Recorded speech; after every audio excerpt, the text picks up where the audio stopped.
नमस्ते मु आपनक अजय आज श्रीमद् भागवत गीता 9 और 10 श्लोकटीए कहवा भी अनन्ये च बहुभं सुरा मध्यते तत्त्वजीवितां नानाशास्त्र प्रहराणां सर्वे युद्ध विशारदा।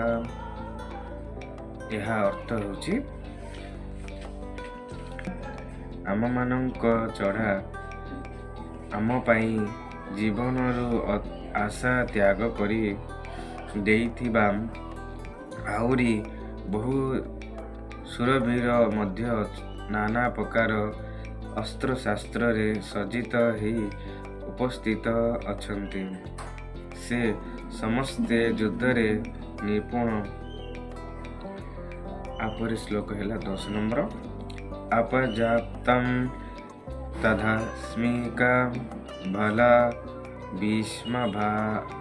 विश्वभ्यं रक्षतं प्रजाप्तातिधिमितस्य बलं भीमाभिरक्षितम्।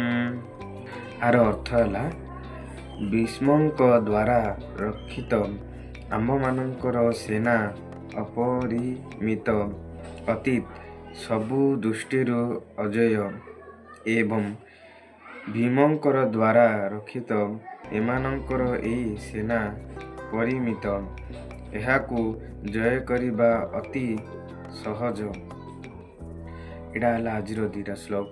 पुणी थरे काली की आउ 2टा श्लोक।